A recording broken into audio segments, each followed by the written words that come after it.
आज वाला supreme court का फैसला हर लिटिगेंट और हर नागरिक के लिए एक सख्त चेतावनी है, डर का एक साइन बोर्ड है। अब सेशंस कोर्ट आपके खिलाफ सम्मन्स जारी कर सकता है, चाहे आपका नाम एफआईआर में लिखा हो, चार्जशीट में लिखा हो, ना लिखा हो। इसका मतलब यह हुआ कि किसी भी सीरियस ऑफेंस के मामले में केस रिकॉर्ड में कहीं एक भी कोई बात लिखी हुई है, चाहे पुलिस को उस पर कोई एविडेंस ना मिला हो, पुलिस ने आपको क्लीन चिट दे दिया हो, उसके बावजूद भी सेशंस कोर्ट कॉग्निजेंस लेने के समय आपको समन कर सकता है और आपको आरोपियों की लाइन में लगा सकता है। सेशंस कोर्ट की यह ताकत केवल प्रोसेस नहीं है, बल्कि कोर्ट की ड्यूटी लाइक पावर बताई गई है, यानी अदालतें अब नए लोगों को समन करने में हिचकेंगी नहीं। क्रिमिनल लिटिगेशन अब और भी ज्यादा रणनीतिक हो गया है, तेज और अनफॉरगिविंग हो गया है। देर, चूक या गलत कदम, इनमें से हर बात आपको महंगी पड़ सकती है और आपको वर्षों तक इसका खमियाजा मुकदमे के रूप में भुगतना पड़ सकता है।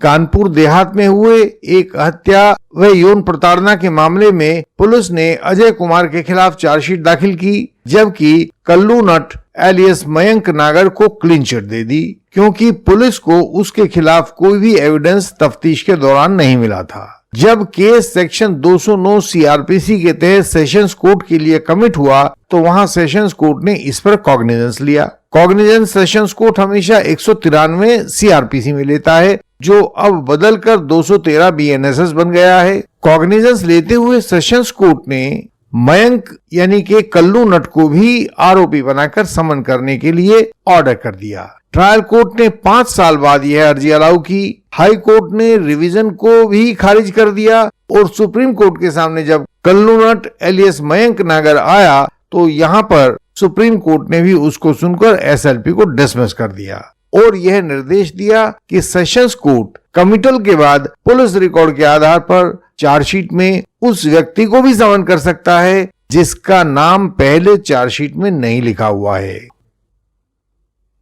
अब जरा कल्पना कीजिए, आपका नाम एफआईआर में नहीं है, चार्जशीट में भी नहीं है, पर सेक्शन 161 सीआरपीसी में, जो बदलकर 180 बीएनएस हो गया है, उसमें किसी बयान में, किसी एक्स्ट्रा जुडिशियल कन्फेशन में, किसी केस डायरी में कहीं भी यदि दर्ज हो गया है, तो आपके नाम का यह उल्लेख सेशंस कोर्ट को एक पावर दे सकता है, एक शक्ति दे सकता है और सेशंस कोर्ट आपके नाम के उल्लेख को प्राइमा फेसाई इन्वॉल्वमेंट मान सकता है।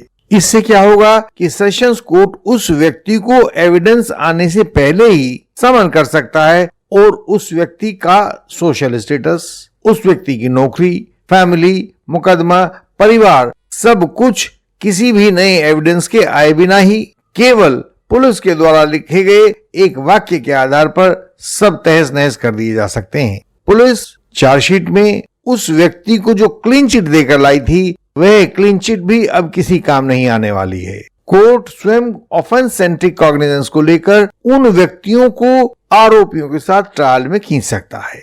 अब आप न्याय या औचित्य जैसी बातों का रोना नहीं रो सकेंगे। आपसे कहा जाएगा कि आप न्याय पाने की कतार में अगले कई सालों तक लग जाइए और इंतजार कीजिए। आज के केस का नाम है Kallu Nat alias Mayank Kumar Nagar versus state of UP. यह एसएलपी क्रिमिनल नंबर 10,010/225 थी, जिसे justice JB Pardiwala, justice R Mahadevan की बेंच ने 5 अगस्त 2025 को डिसाइड किया है।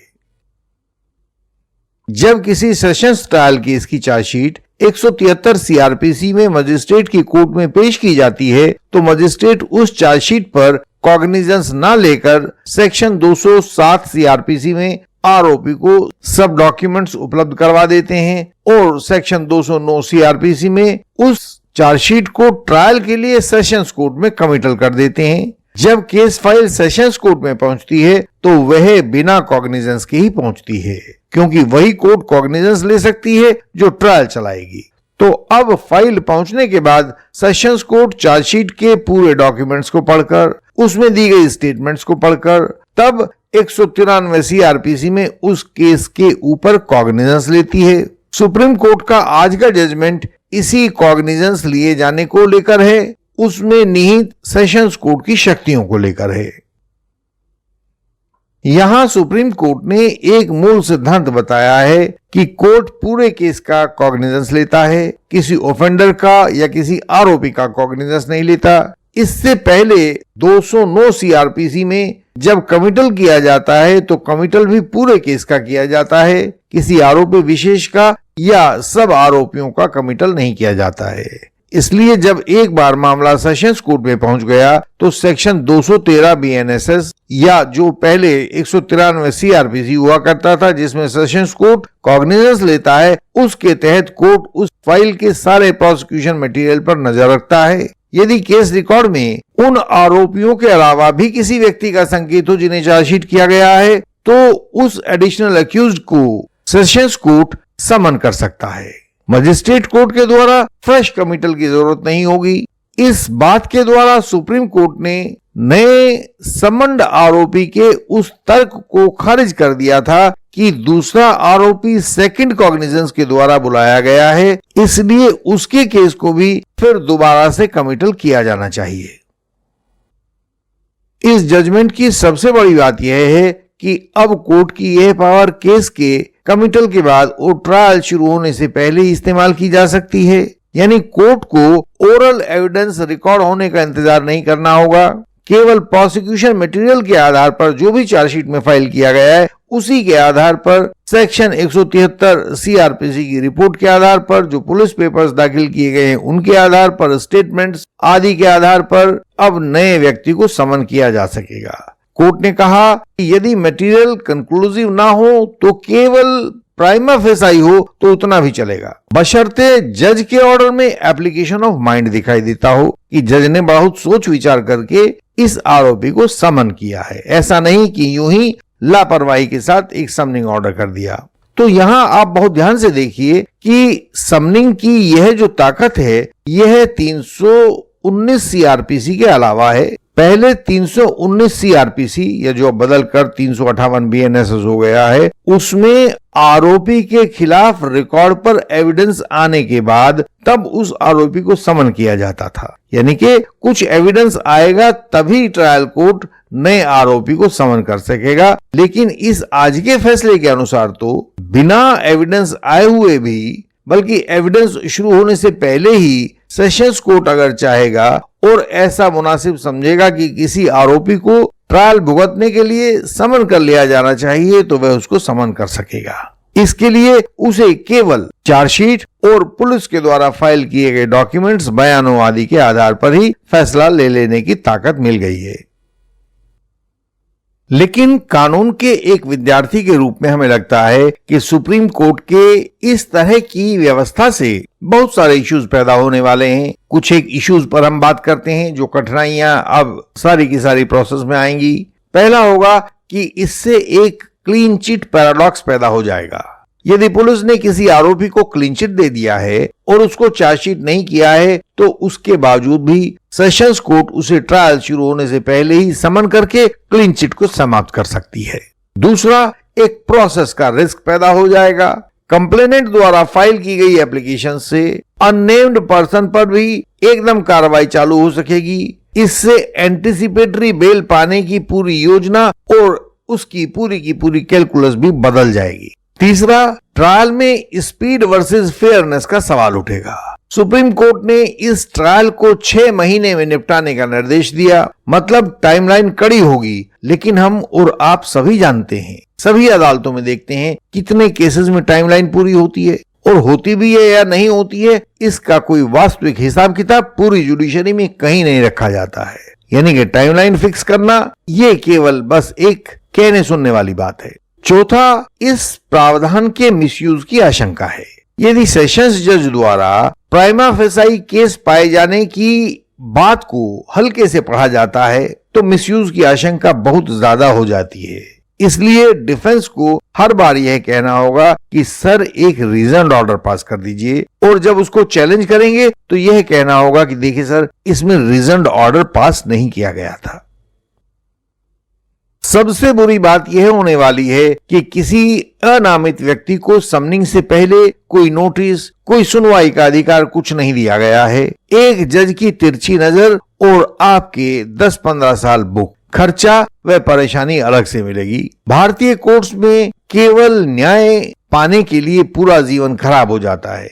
नागरिक केवल यहाँ पर भुगत सकता है, बोल नहीं सकता। तो ऐसे में जब समन्स आपके घर में पहुंच ही जाए तो सबसे बेहतरीन एडवोकेट्स को आपको चुनना पड़ेगा, यह आपकी बाध्यता होगी। वही एडवोकेट आपकी पीड़ा को जबान दे सकेंगे क्योंकि वो योग्य हैं। सबसे पहले आपको यह देखना होगा कि समनिंग ऑर्डर एक स्पीकिंग ऑर्डर है या नहीं है, और इसे आप नहीं बल्कि आपके एडवोकेट ही देख सकेंगे, इसलिए उनका अनुभवी होना जरूरी है। स्पीकिंग ऑर्डर वह होता है जिसमें हर बात कारण कार्य सिद्धांत के आधार पर समझाई जाती है। हम यह कर रहे हैं क्योंकि इसका यह आधार है, यही कारण कार्य सिद्धांत होता है। सेक्शन 319 सीआरपीसी में समन होने पर आरोपी को सेक्शन 227 सीआरपीसी में डिस्चार्ज पाने का अधिकार नहीं होता। यह सुप्रीम कोर्ट ने पुराने जजमेंट्स में बताया हुआ है। लेकिन अगर हम उस तर्क पर भी देखें तो सेक्शन 193 सीआरपीसी में अब आज के केस के मुताबिक समान होने पर आरोपी के पास सेक्शन 227 सीआरपीसी में डिस्चार्ज पाने का अधिकार तो बना ही रहना चाहिए। लेकिन सुप्रीम कोर्ट ने यह बात अपने निर्णय में स्पष्ट नहीं लिखी हुई है।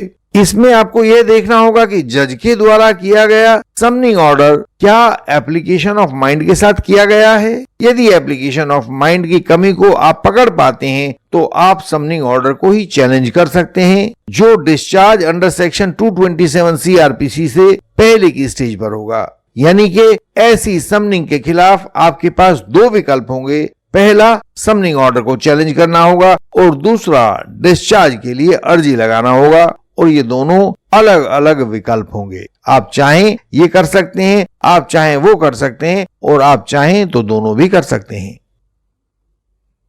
इंडियन लीगल सिस्टम की कोर्ट रूम ओरिएंटेड अप्रोच इस नए लीगल बवाल के माहौल में आपके लिए एक कवच कुंडल का काम करेगा, आपकी हिफाजत करेगा। हमारा काम है पुलिस रिकॉर्ड को बहुत सटीकता से पढ़कर उसकी कमजोर कड़ियों को ढूंढ निकालना, जज के ऑर्डर में से रीजनिंग गैप्स को पकड़ पाना और कोर्ट के सामने कानून सम्मत राइट्स प्रोटेक्टिव नैरेटिव को रखना, ताकि सुप्रीम कोर्ट के द्वारा बताया गया प्राइमा फेसाई का थ्रेशोल्ड फिसलकर मेयर सस्पिशन में ना बदल जाए। हर कानूनी संकट का एक समाधान होता है। हम आपकी फाइल में से उसी समाधान को खोजकर गढ़कर कोर्ट उपयोगी भाषा में पेश करते हैं, और हमारा सिद्धांत है पैनिक नहीं हो, पुख्ता रणनीति हो। यही इंडियन लीगल सिस्टम का वादा है, और यह हमेशा की तरह हमेशा वाला वादा है। आज पूरे भारत में सैकड़ों लोग इंडियन लीगल सिस्टम से जुड़कर अपने मुकदमों में नई दिशा पा रहे हैं। क्या आपका केस भी कहीं अटका हुआ है, उसमें प्रगति नहीं हो रही है, रास्ता समझ में नहीं आ रहा है? तो अब समय है इंडियन लीगल सिस्टम से इंटेंसिव लीगल कंसल्टेशन लेने का। छोटी समस्या है तो 20 मिनट काफी हैं, लेकिन यदि मामला गंभीर है तो 40 मिनट की गहन कंसल्टेशन आपकी सारी उलझनें सुलझा देगी। यह कंसल्टेशन सिर्फ सलाह नहीं है, यह आपके केस की रणनीति का टर्निंग पॉइंट बन जाती है। आप खुद तय कर सकते हो कि कौन सी कंसल्टेशन लेनी है और कब लेनी है। अभी लिंक पर क्लिक करें और अपनी इंटेंसिव लीगल कंसल्टेशन को बुक करवाएं, क्योंकि इंडियन लीगल सिस्टम में हर समस्या का हल और हर केस का रास्ता मौजूद है।